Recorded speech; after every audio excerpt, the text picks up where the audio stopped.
né? Abra sua Bíblia em Romanos, capítulo número 8. Romanos 8, nós vamos ler dois versos, 33 e 34. Já é o terceiro domingo que nós estamos nesses três versos. Romanos 8, 33 e 34. Paulo vai, no verso 33, fazer esta pergunta: quem intentará acusação contra os eleitos de Deus? Na semana passada falamos sobre os eleitos de Deus. Aí ele responde: é Deus quem os justifica. Quem os condenará? Está perguntando. É Cristo Jesus quem morreu, ou antes quem ressuscitou, o qual está à direita de Deus e também intercede por nós. Então, nós estamos nesta série de meditação da carta de Paulo aos Romanos. E por que nós estamos nessa série de meditação na carta de Paulo aos Romanos? Domingo passado eu não fiz essa pergunta. Porque eu preciso entender o que é evangelho. Para mim ter uma clareza do que é evangelho, eu preciso conhecer a carta de Paulo aos Romanos. Então eu vou repetir. Evangelho não é convidar uma pessoa para vir na igreja para arrumar trabalho. Evangelho, você está triste, vem para a igreja que você vai ficar contente. Olha, você tem um filho que está com um problema, vem para a igreja, faça uma corrente para resolver o problema seu e do seu filho. Você está sem dinheiro, está apertado? Vem aqui para a igreja na campanha da prosperidade e você pega os envelopes, dá o dinheiro que a gente pede e você vai prosperar. Então a gente vê a massa evangélica, eles prometem isso para as pessoas. Mas isso não é o evangelho. O evangelho é o conhecer o que aconteceu em Gênesis, capítulo 3, a queda do homem. A raça humana se tornou pervertida, totalmente destruída, escravizada e morta. Jesus Cristo vem ao mundo para libertar esse homem cativo, escravizado e morto e dar a ele a vida eterna. Para que ele pudesse fazer isso, ele precisava morrer na cruz, pagar o preço da redenção desta humanidade. Se eu não compreender isso claramente, eu nunca vou entender evangelho. E outro, evangelho não é Velho Testamento. Não adianta ficar pregando o Velho Testamento, aquela história do Velho Testamento, Abraão, Isaac, Jacó, Isaías, Jeremias, o segundo boi, e Gideão, né? E a prosperidade de José, e Neemias, né? E pregar o Malaquias. Isso é tudo judaísmo, história do povo judeu. Deus agiu no Velho Testamento, agiu em direção ao povo judeu.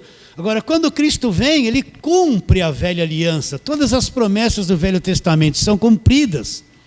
E ele encerra a velha aliança e na cruz, com o sangue dele derramado, ele começa uma nova aliança.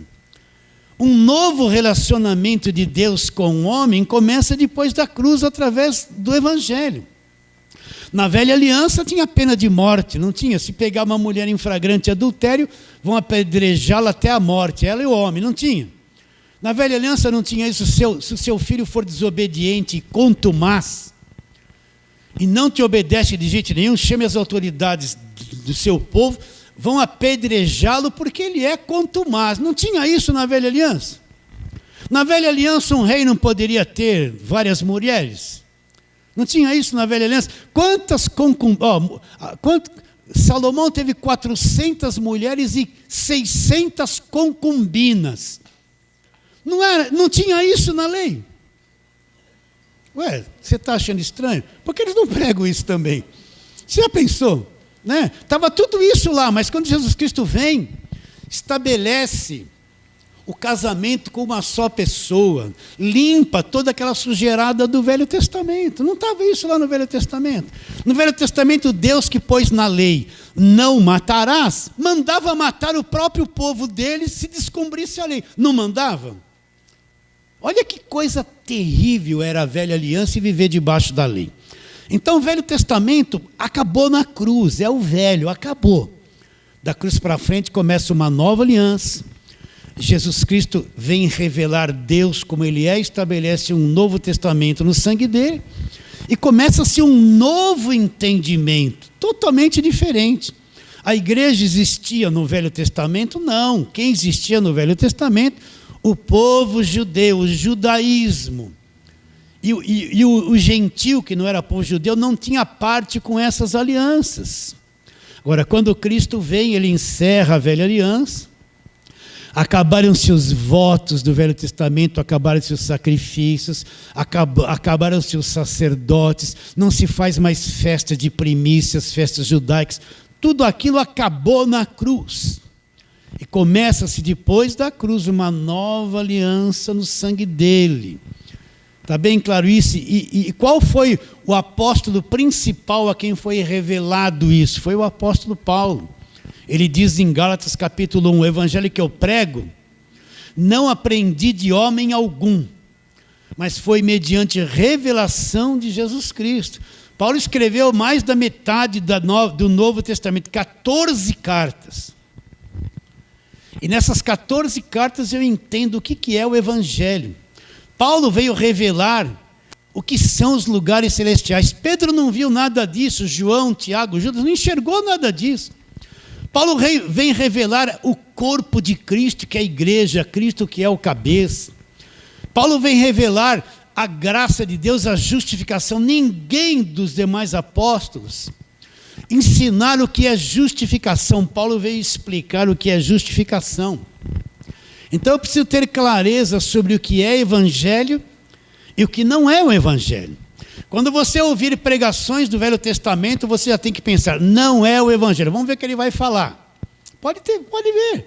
Não é o evangelho. Eles vão falar de Abraão, de Isaac, faça isso, porque o rei Josafá, porque aquele lutou, o outro deixou de lutar. De onde vem essa mentalidade de guerra? Estamos em guerra. Onde aconteciam as guerras? Estou me estendendo, né? Todas as guerras aconteciam na velha aliança. Na nova aliança, os apóstolos não falaram mais em guerra. Vocês estão entendendo ou não? De onde vem essa mentalidade que a igreja está em guerra? Vai cantar, estou em guerra, estou em guerra. Não, a igreja não está em guerra, nós já estamos na vitória de Jesus Cristo. De onde vem essa mentalidade de guerra? Guerra contra o diabo, guerra, batalha espiritual. Eu estou lutando contra seres invisíveis. Ai meu Deus, essa luta e os demônios. Tudo isso para nós, Jesus já venceu tudo na cruz. De onde vem essa batalha de guerra espiritual? Da velha aliança, porque lá o povo vivia em guerra, não tinha paz. Então, se não tiver essa divisão dentro de mim, velho para cá, novo para cá, o que é o evangelho? A Bíblia toda é inspirada por Deus? Claro, é a palavra de Deus, mas dentro da Bíblia toda, eu preciso conhecer aquilo que acabou na cruz, que já se cumpriu, que Deus não usa mais, e preciso entender aquilo que está em vigor. Então, a Bíblia toda é a palavra de Deus inspirada por Deus, sim, mas o Evangelho estão nas 14 cartas que Paulo escreveu. Nunca esqueça isso, porque você entendendo isso, você vai se libertar daquilo que não é o Evangelho. É por isso que estamos meditando na carta de Paulo aos Romanos. Então, vamos à pergunta. Verso 33. Quem intentará acusação contra os eleitos de Deus? Na semana passada falamos quem são os eleitos de Deus. Agora Paulo responde, é Deus quem os justifica. Quem vai acusar alguém que foi justificado por Deus? Não existe ninguém que pode acusar aquele a quem Deus justificou. Então vamos recapitular sobre a justificação. Não leve a mal a mesma ilustração. Uma pessoa, vou aumentar agora, uma pessoa devia 5 milhões de reais, não tem com que pagar. Né? Ele não passou pela política, esse aí, não passou pela política. Ih, não devia falar isso, né? Ele não tem com que pagar, o credor vai pôr ele na cadeia, ele vai morrer na cadeia, porque ele não tem com que pagar. Eu estou usando essas expressões simples. Não tem com que pagar, tem uma sentença na cabeça dele, condenado. O credor está com a lei na mão, com a escritura, a velha aliança na mão, para você entender. A nota promissória de que ele deve cadeia, vai ser condenado. Alguém fica sabendo do estado dele e tem dinheiro para pagar os 5 milhões. O que ele vai fazer? Ele vai lá para o credor, quanto é que ele deve? 5 milhões, está condenado, eu vou assumir o lugar dele. Está aqui os 5 milhões, daqui é toda a escritura que é contra ele, que prova que ele é devedor. Ele paga os 5 milhões, liquida a dívida, pega todo o comprovante de que aquele era devedor, queima, joga fora, acabou. E os créditos, o benefício disso vem para aquele que devia realmente. O que devia realmente fez alguma coisa para quitar a dívida dele? Não. Ele tinha como pagar? Não. Ele tinha como sair dessa situação? Não. Mas alguém assumiu o lugar dele, cumpriu a dívida dele e o libertou da condenação. Ele foi justificado da dívida. Está entendendo? Então foi isso que Cristo fez, ele me justificou. Eu devia, você devia, nós éramos pecadores. Tem sobre a nossa cabeça uma lei que está nos condenando. Você é pecador, você é mentiroso, você cobiça, você faz um monte de coisa, você não consegue não fazer, você está debaixo de condenação. Cristo vem, assume o nosso lugar, diante da lei, do escrito da dívida, ele cumpre tudo aquilo, ele quita a dívida, remove toda a nossa acusação, e o crédito, o benefício vem para a minha conta. A partir de agora que eu creio em Cristo, eu fui justificado, eu não tenho mais culpa, eu não tenho mais dívida, eu fui inocentado e nada pode trazer a minha culpa de volta, porque foi paga pelo Senhor Jesus Cristo. Então quando Deus olha para mim agora, Ele não me vê mais aquele pecador antes da cruz, devedor, Ele me vê justificado. Ele que me justificou. Qual a minha participação nisso? Nenhuma, eu não tinha como pagar, eu estava condenado. Mas Cristo, que é Deus, Ele pagou e me libertou da dívida da condenação. Então eu fui justificado, eu recebi de graça a justificação. Então você não deve mais nada. Você acredita nisso? Deus não está te cobrando nada, não está exigindo nada de você. Deus olha para você e vê você justificado, não pelo teu mérito, mas por aquilo que Cristo fez na cruz por você. Então você é uma pessoa perdoada, uma pessoa salva, filha de Deus, redimida, justificado, inocentado. Deus fez isso por você, está claro? Você crê nisso que eu estou te dizendo? Então, Paulo está perguntando, o que é que vai se levantar, quem que vai se levantar e trazer acusação para uma pessoa que foi justificada por Deus? Entende isso? Então, meus irmãos, é necessário repetir isso de novo. Deus não está cobrando nada de você. Deus não está ordenando que você faça um monte de obras para agradar a Ele. Deus não está exigindo que você dê algum dinheiro para Ele se agradar por você. Deus não está te cobrando nada. Está bem claro isso? Você foi justificado. Ele não está exigindo nada de você, Ele não está pondo leis sobre a sua cabeça, não está te oprimindo, não está te apertando. É o falso evangelho que faz isso com as pessoas, escravizam as pessoas. Está claro isso na sua mente? Será que você entendeu o que é ser justificado? Agora, o que é que pode te levantar e te apontar a acusação, se o próprio Deus, através daquilo que Cristo fez na cruz, te justificou? Então, por isso que ele começa esse capítulo de Romanos dizendo o quê? Agora, sempre no presente, nenhuma condenação existe para aqueles que estão aonde? Em Cristo Jesus. Por isso que não há mais condenação para quem foi justificado. Então, Paulo faz a pergunta, quem tentará acusação contra os eleitos de Deus? Ninguém pode, nenhuma religião pode, nenhum pastor pode chegar para você e falar, você não fez esse voto, você está debaixo de maldição. Isso é acusação. Nenhum pastor pode chegar dentro de você, você não deu dízimo, você é ladrão, vai perder a salvação. Isso é acusação. Você não veio na vigília, está debaixo de condenação. Você faltou um domingo, está debaixo de condenação. Quem vai intentar acusação contra os eleitos de Deus? Deus nos justificou. Você é um justificado. Então não tem mais recurso algum para que alguém venha acusar você de qualquer coisa, porque o próprio Deus te justificou, tirou de cima de você aquilo que você devia. Eu tenho algum mérito disso? Foi porque eu jejuei, paguei preço, fiz campanha, subi no monte, fiz fogueira santa. Isso é tudo lixo perto da justificação. Foi porque Cristo morreu por mim na cruz e me justificou.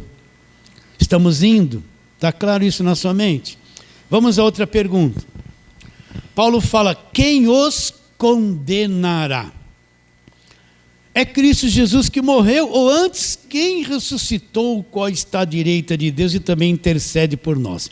Então vamos trabalhar nessa pergunta agora. Quem os condenará? Então vamos para a palavra de Deus, vamos a João, capítulo número 3, vamos lá. Temos que entender certas coisas para ficar clara a resposta que Paulo faz. Quem os condenará? Então João, capítulo número 3... vamos ler aqui a partir do verso 16, né? Vamos lá. Porque Deus amou o mundo de tal maneira que deu o seu único filho, o seu filho unigênito, para que todo aquele que nele crê não pereça, mas tenha o quê? A vida eterna. Agora veja bem, porquanto Deus enviou o seu filho, tem tradução que está julgasse ou condenasse. Porque Deus enviou o seu Filho ao mundo não para que julgasse o mundo, mas para que o mundo fosse salvo por ele. Agora, olha aqui, ó, quem nele crê, tem duas versões para esta palavra aqui: não é julgado ou não é condenado. O que não crê, ela já está julgado ou já está condenado, porque não crê no nome do único Filho de Deus. Então, o que João está dizendo aqui? Aquele que crê em Jesus Cristo, que Deus enviou o seu único Filho ao mundo, para quê? Para que Jesus foi enviado ao mundo?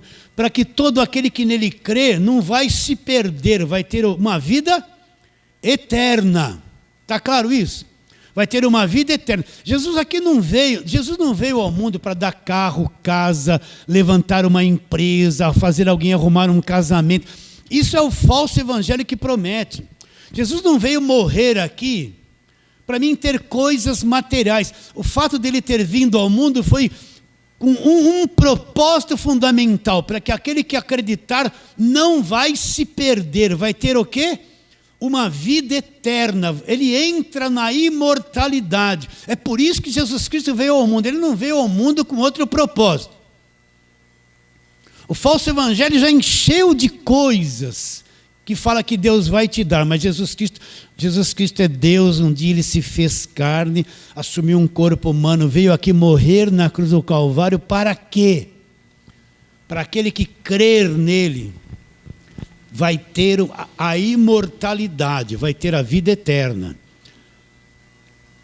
Você entende isso? Um dia você sabe que você vai morrer, não sabe? Eu sei que eu vou morrer. Uma hora eu vou sair desse corpo. Se eu creio em Cristo de verdade, eu vou sair salvo. Eu entro na eternidade. Eu entro na imortalidade, sem dano algum. A gente está vivo aqui agarrado com as coisas materiais, as complicações e responsabilidades dessa vida. Então nós somos muito cegos para o mundo invisível. Mas uma hora nós vamos morrer. E quando eu morrer, vai sair esse homem interior, esse homem espírito, nascido do alto, que é filho de Deus, que habita dentro desse casulo aqui, que é esse corpo. E ele vai entrar já direto na imortalidade, na eternidade. Então foi por isso que Cristo veio morrer ao mundo. Veio ao mundo morrer para trazer a imortalidade para aquele que acredita nele. Continuando. Porque Deus enviou o seu Filho ao mundo não para que julgasse o mundo, mas para que o mundo fosse salvo por ele. Agora vem aqui a diferença, olha. Quem nele crê não é condenado, ou não é julgado. O que não crê já está. Quem não crê, ele já está condenado. Já está condenado. Você entende isso? Ele não crê, ele já está debaixo de condenação. Como que essa condenação entrou no mundo? É isso que eu preciso ter entendimento.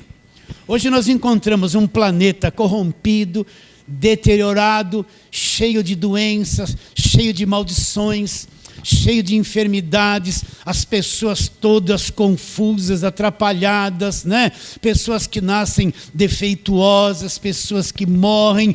A gente vê uma loucura no mundo. Por que isso existe? Por causa dessa condenação que entrou no mundo. Vamos lá.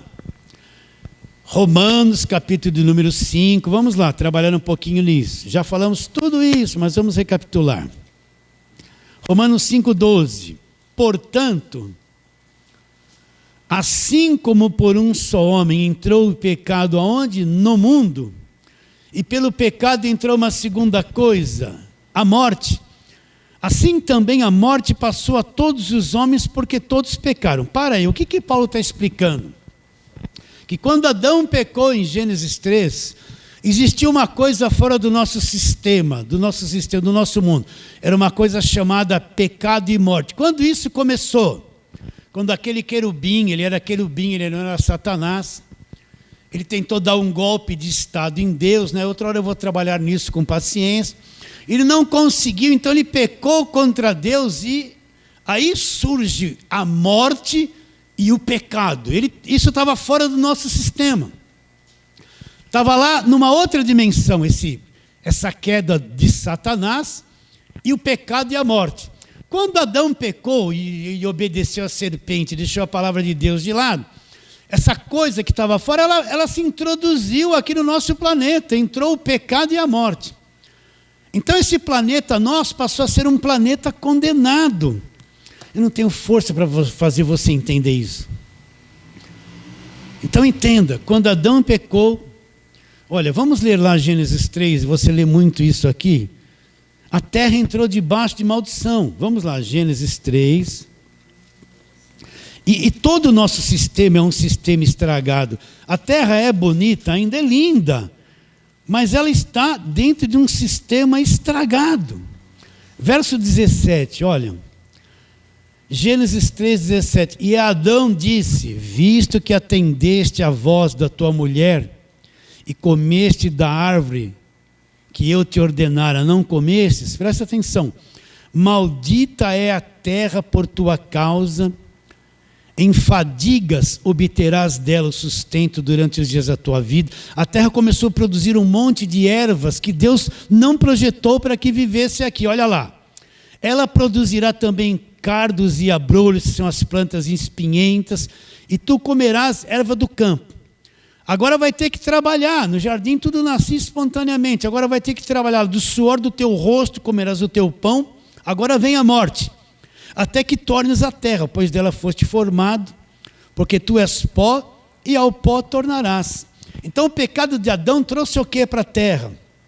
Maldita é a terra por tua causa. Agora todo esse nosso sistema terreno, os animais, os vegetais, a natureza, o ser humano, se tornou uma coisa corrompida, estragada. Você entende isso ou não? Será que entende? Como eu posso fazer você entender isso? Então nós estamos num sistema chamado terra, corrompido, entrou o pecado, entrou a morte. É por isso que existe sofrimento, é por isso que existe injustiça, é por isso que existe homicídio, suicídio, né? Existe essa abundância de coisa errada que está no ser humano, e isso vai se propagando. É por isso que nós morremos, que a morte entrou no mundo. No início não seria assim. Então esse planeta todo, ele já está condenado. Ele já está condenado. É que nem um grande agricultor de laranja, por exemplo, ele fez uma enorme plantação de laranja, um dia veio uma praga, se infiltrou nos pés de laranja, começou a crestar tudo, começou a produzir um monte de laranja murchinha, crestada, ele perdeu toda aquela plantação que ele tinha, entrou uma praga e corrompeu tudo. Isso que é o pecado, é um vírus, né? É como nem vou falar, é um vírus que entrou no planeta e destruiu a raça humana, mexeu com a vegetação, mexeu com os animais, corrompeu tudo. Então não adianta falar, Deus, me liberta isso, cura aquilo, não vai, a corrupção não para. Às vezes eu vejo o crente orando contra o cumprimento da palavra de Deus, pedindo para Deus não fazer certas coisas que a corrupção está programada para fazer. Então o nosso mundo já está condenado. Quem nele crê não vai ser condenado. O que não crê já está dentro dessa condenação.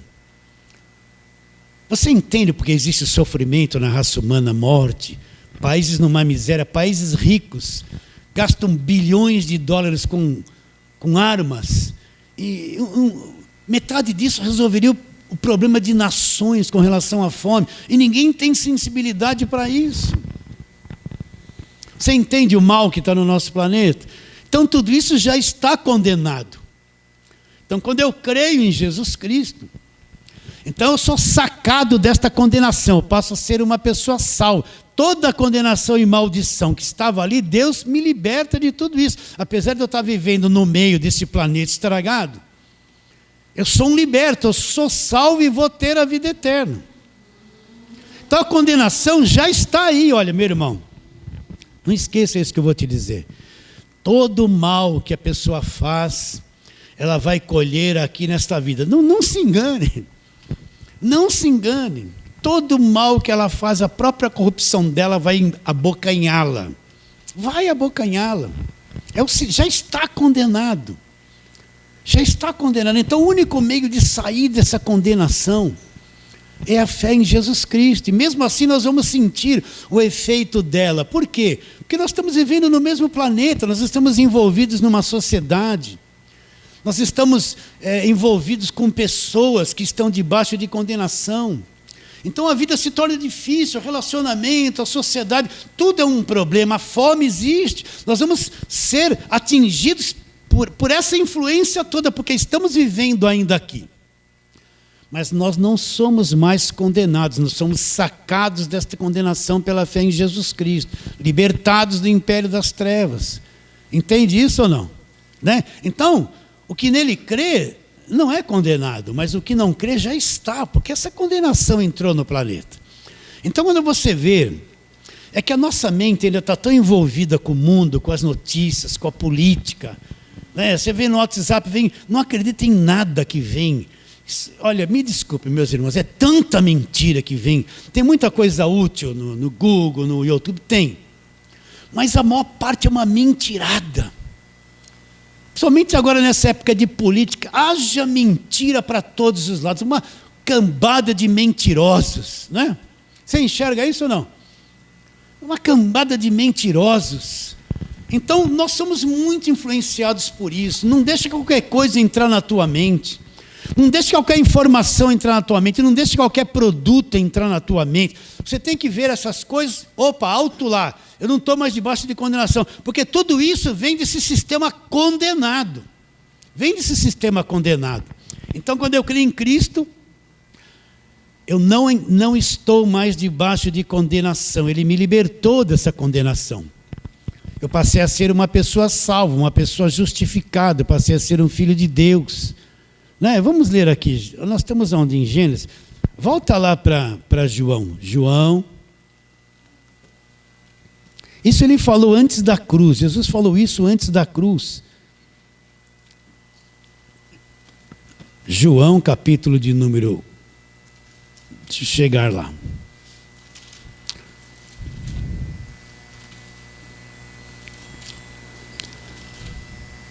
Capítulo número 5.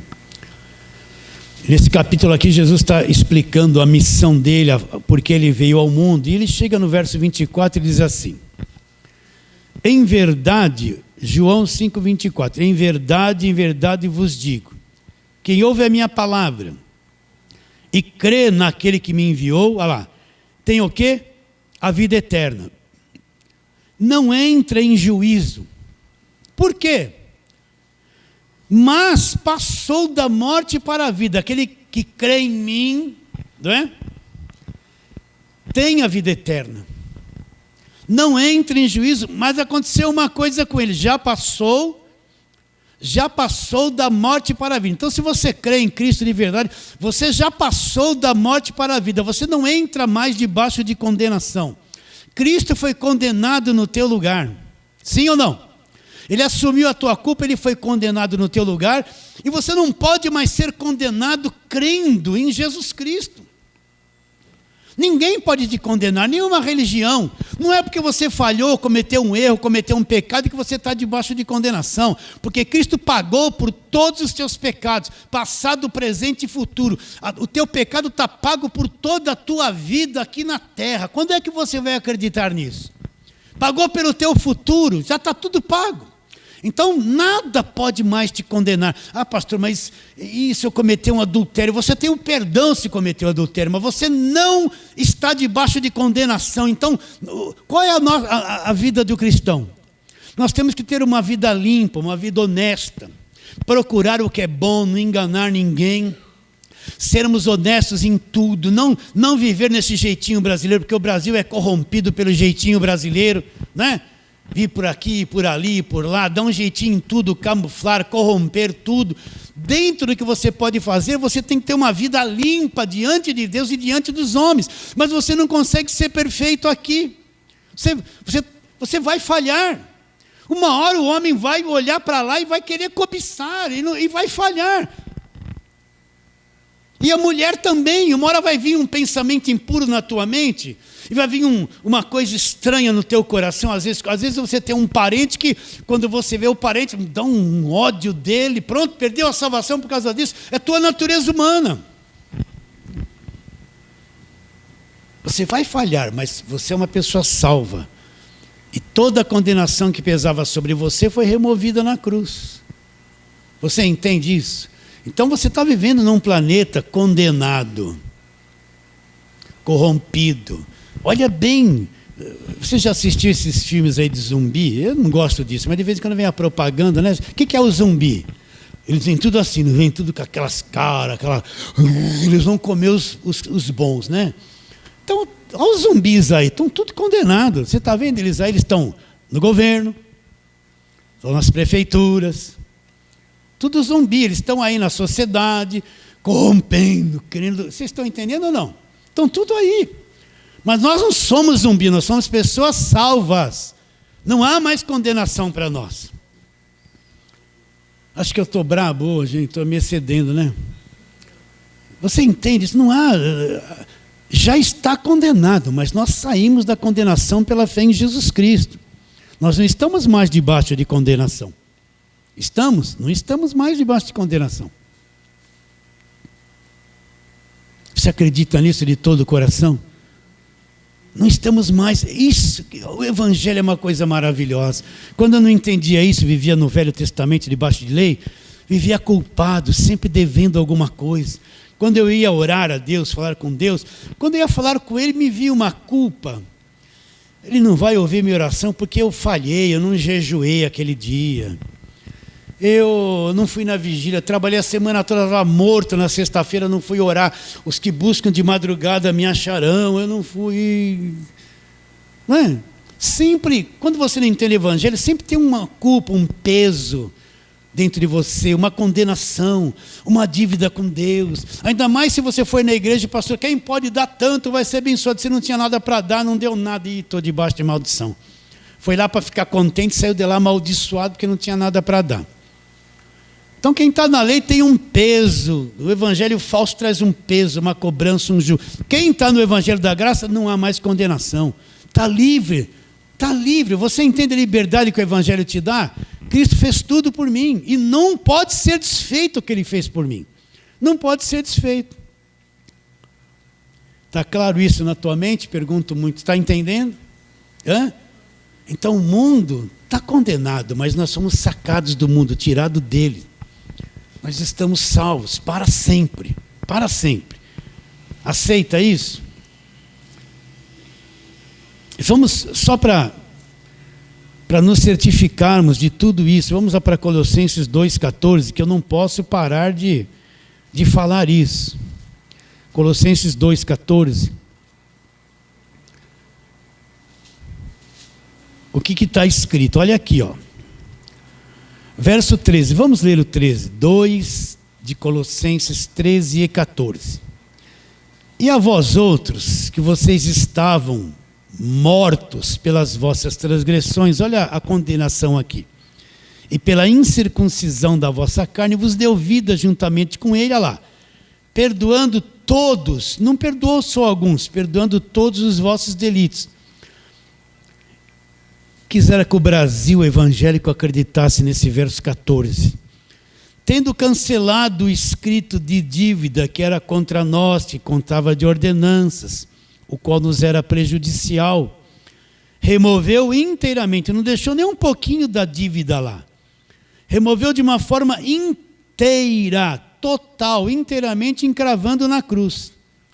E despojando os principados e potestades, publicamente os expôs ao desprezo, triunfando deles aonde? Na cruz. Então, esse verso 14 é uma coisa que tem que estar dentro de você para o resto da vida. O escrito de dívida era contra nós, constava de ordenanças, nos era prejudicial. Essa era a nota promissória que nos condenava. Você deve. O que Cristo fez? Removeu inteiramente. Então, na cruz, ele ali na cruz, ele removeu toda a nossa dívida, foi pago ali. Ele não deixou nada. Removeu inteiramente, encravou e destruiu toda a dívida na cruz. Acabou, você não deve mais nada. Entende? Agora, não adianta eu pôr um monte de regras na tua cabeça. Pode, não pode, pode, não pode, pode, não pode. Você quer saber o que pode e não pode? Conforme você for entendendo o Evangelho, crescendo no conhecimento, o Evangelho te dá uma diretriz, te dá uma sabedoria. Você por si mesmo vai saber se governar. Uma coisa que o Evangelho faz por nós é não dependermos de pastor, de igreja, de bispo, de apóstolo. É dependermos de nós mesmos, sabendo nos governar. Então, conforme você vai aprendendo o Evangelho, você vai sabendo se governar. Olha, eu sou do Evangelho, eu conheço. Isso aqui não é bom mais para mim. Não, eu não vou mais ter esse procedimento. Olha aqui, eu conheço o Evangelho. O Evangelho vai te dando sabedoria, como você conviver na sociedade, até que ponto você pode ir, até que ponto você não vai. Você até que poderia, mas aquilo vai te trazer danos para a tua fé. Por que ir? Então o Evangelho não vai te encher de regra, uma lista de não pode, uma lista de pode. Não, o Evangelho vai te dar sabedoria. Vai te ensinando a ser inteligente, como se relacionar com as pessoas e que nível de vida você vai ter. O Evangelho te dá uma diretriz, como me conduzir nesse mundo de uma forma limpa. Porque eu não sou mais um condenado. O que eu posso fazer? Não adianta chegar aqui, tem que fazer isso, não pode fazer aquilo. Você, de acordo com a tua medida de conhecimento do Evangelho, você vai entender o que pode e o que não pode. Eu não preciso te dizer, o próprio Evangelho te dá sabedoria para entender. Está claro nisso? Por isso que o Evangelho nos deixa em liberdade. Paulo diz o que em Gálatas? Olha, meus irmãos, para a liberdade vocês foram chamados. Agora não deixa a tua carne ser o senhor da tua vida. A tua carne vai estar te cobrando um monte de coisa para você fazer coisa errada. Não deis ocasião à carne. O que o Paulo está dizendo? Olha, você foi liberto de tudo, não há mais condenação para você. Você é livre. Mas não deixa a tua carne ser o senhor da tua vida, senão ela vai querer prostituir, enganar, mentir, adulterar, cobiçar. Ela vai te levar para tudo que é errado. Compete a cada um de nós fazer o quê? Paulo diz em Colossenses 3, fazer morrer a vossa natureza terrena. Então, diariamente, quando a minha carne, com seus apetites errados, quer se manifestar, eu vou levando ela à morte, fazer morrer a minha natureza terrena. Paulo fala, ira, prostituição, inveja, desejo lascívio, adultério, idolatria, avareza, amor ao dinheiro. É aí que está. Ele nos libertou, mas compete a cada um de nós ir levando à morte as áreas erradas da nossa vida. Mas eu não estou mais debaixo de condenação e nem você está mais debaixo de condenação. Somos livres, o Evangelho te põe em liberdade. Então, quanto mais eu conheço o Evangelho e aprendo, mais inteligente eu vou ser. Mais prudente, eu vou enxergar a vida de uma outra forma. Aqui mesmo em Romanos, lá na frente, nós vamos estudar que a transformação da vida vem pela uma mente que pensa diferente, uma mente renovada. Lá na frente nós vamos pregar sobre isso. Então o Evangelho vai renovando a minha mente, me dando sabedoria, me ensinando a viver. me ensinando. Eu vou ter falhas e erros no percurso, muitas. Mas quanto mais eu ficar no Evangelho, minha carne vai sendo subjugada, e eu vou trilhando um caminho melhor, vivendo dentro da minha liberdade que o Evangelho me deu. Por isso que você não vê que quem está debaixo de lei é um tonto? Ai, pastor, não fala assim, né? Ele não pensa, ele é tolo. Vem um pastor lá, às vezes é um pastor novinho, mas um homem de 60 anos, vem um pastor novinho, não sabe nada, ele foi programado pelo líder para falar assim. Ele vem lá, em nome de Jesus, você tem que dar tudo que você tem na poupança para Deus te abençoar. Quem está debaixo de lei é um cego, é um... Ai, acho que eu estou ofendendo. Não é chucro, não. É chucro, né? Não, não é. Retiro, vai, já falei. O cara não pensa. Ele moleque desse, ele não sabe de nada. Eu tenho 60, ele está falando para mim, dá toda a minha poupança para a igreja que eu vou ficar rico. A pessoa fica cega, embotada e obedece. Não fica? A lei cega torna um monte de gente cegos, chucros, que não pensam, manipulados por uma liderança evangélica. Estou meio revoltado aqui. Não estou, não. Você aceita isso que eu estou te dizendo? Olha, eu falo isso, não quero te prender em nada, não tenho interesse em nada do que você tem. Compete a todo pregador do Evangelho da Graça de Deus falar a verdade, ainda que ele fique sozinho, É melhor ficar sozinho falando a verdade do que cheio de gente falando mentira, enganando. É melhor ficar sozinho, né? Paulo uma vez disse, olha, todos me abandonaram. Até o próprio apóstolo Paulo foi abandonado por todos aqueles que estavam ao redor dele. Se Paulo passou por isso, porque um pregador do Evangelho da Graça de Deus não pode passar? Paulo disse, é uma honra passar por tudo isso. Faz parte da pregação do Evangelho. Então vamos voltar agora onde nós começamos. Então, você está certificado de que o escrito de dívida foi cravado na cruz? Está convicto que você não deve nada, que Cristo eliminou tudo? Cravou, aquilo nos era prejudicial, Ele cravou inteiramente, não deixou nada para ser cobrado de você e eliminou aquilo na cruz. Está bem claro isso no seu coração? Agora vamos à pergunta de Paulo em Romanos 8. Romanos 8. O que Paulo está dizendo no verso 33 e 34? Verso 33. Quem intentará acusação contra os eleitos de Deus? Né? Quem que vai se levantar? Olha, o Walter lá que está gravando, eu vou acusar o Walter disso, daqui. Não pode. Quem vai acusar ele de alguma coisa se o próprio Deus justificou ele? Então ninguém tem poder de força para se levantar e vir querer acusar qualquer um que foi justificado por Deus. Aí ele continua dizendo, quem os condenará? Aí ele explica, é Cristo Jesus que morreu, ou antes quem ressuscitou, o qual está à direita de Deus e também intercede por nós. Então quem é que vai se levantar e vai nos condenar? Quem os condenará? Você é um eleito de Deus? É. Quem é que vai te condenar? Quem é que vai te acusar? Você é um desigrejado. Não existe desigrejado. Entende? Tem igrejas que você não tem que ir nunca mais, que não pregam o evangelho, vão te escravizar, te manipular. Tem obreiros nessas igrejas numa miséria, escravizados, trabalhando de graça e mandam na vida deles até no que eles têm que vestir. Tem, eu sei disso. Tem ou não tem? Então, quem é que vai condenar? Quem é que vai condenar? Quem é que pode levantar? Que religião, que acusação pode condenar se tudo que me condenava foi cravado na cruz do Calvário? Então nada poderá nos condenar. Por quê? Ele diz, Jesus morreu e na morte dele, ele quitou o pecado, quitou a nossa dívida, nos salvou, nos libertou, nos justificou, acabou com a lei, acabou com a velha aliança, o escrito da dívida acabou na cruz. E nunca, nada, nenhuma religião e ninguém pode te acusar de qualquer coisa. Porque toda acusação, toda condenação que pesava sobre a sua vida, caiu na cruz do Calvário. Cristo eliminou tudo isso na cruz. Entende? Então ninguém pode nos condenar, meu irmão. Ninguém pode te condenar de nada. A religião condena, não condena? Mas Cristo, através do Evangelho, não te condena. Por isso, não existe mais condenação para nenhum de nós. Fala assim, amém. Então vamos terminar essa palavra por aqui, fique em pé e vamos orar. Semana que vem a gente continua. Feche os teus olhos agora com sinceridade. Pode ser. Feche os seus olhos com sinceridade de coração, né? E vamos orar. Pai querido, a tua palavra é a verdade.